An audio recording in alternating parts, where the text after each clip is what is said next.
En este video te daré 3 consejos para que estés preparado para realizar tu primera inversión. Si es que ya inviertes, de igual manera te invito a que te quedes en este video. Puede que no apliques alguno de estos consejos, que son de bastante utilidad. Sin más preámbulos, comencemos. Número 1. Si quieres empezar a invertir, tienes que tener este hábito, que por cierto es de gran ayuda, y es el hábito del ahorro. Claro, mientras ahorramos, nuestro dinero está expuesto a la inflación, que nos va quitando poder adquisitivo año tras año.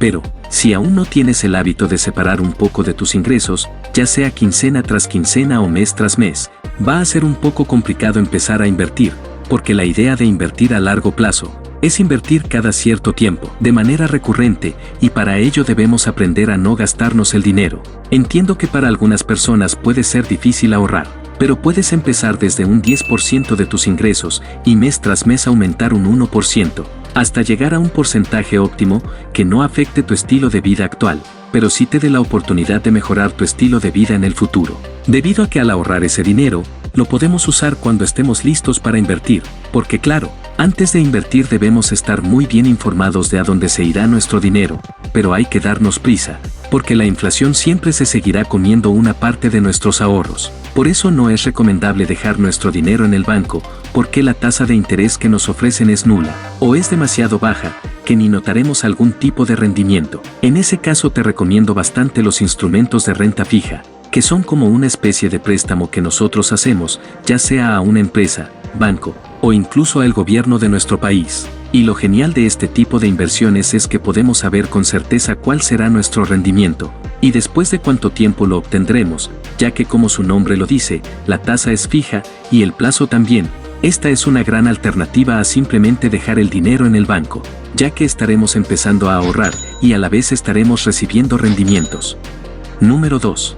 Hay que tener un fondo de emergencias, esto para estar precavidos ante cualquiera de estos supuestos, ya sea pérdida de empleo, disminución de ingresos, o cualquier imprevisto que suponga un gasto extraordinario no contemplado en la economía personal o familiar. Esto debido a que, si necesitamos gastar más de lo que tenemos disponible, no tengamos que recurrir a vender nuestras inversiones o generar deudas al sacar un crédito en el banco, porque ese es el propósito del fondo de emergencias. Protegernos de alguna emergencia y que no afecte nuestras finanzas personales de manera significativa. Es recomendable tener como mínimo 6 meses de salario guardados en dicho fondo, pero como mencioné en el punto anterior, no hay que guardarlo en el banco. Podríamos invertirlo en lugares que nos ofrezcan liquidez inmediata y una tasa de interés. Aunque no tenga rendimientos altos, la finalidad es no perder poder adquisitivo ante la inflación. Número 3.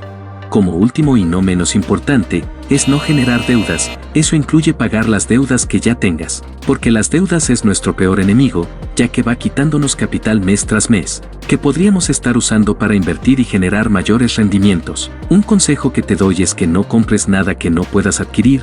Puede sonar ilógico, pero hay muchas personas que caen en la trampa de las tarjetas de crédito y compran productos, pero no tienen el suficiente dinero para pagar las mensualidades o simplemente se les olvida, y el banco empieza a cobrar intereses altísimos. Una cosa que podrías hacer para estar más seguro es que no adquieras algo al menos que lo puedas comprar 3 veces, para que así no afecte tus finanzas personales. Otro tip que te puedo dar es que puedes invertir el equivalente de las compras que hagas. Por ejemplo, si te compras un celular de $1000, entonces invierte otros $1000. Todo esto con el fin de crear el hábito de la inversión.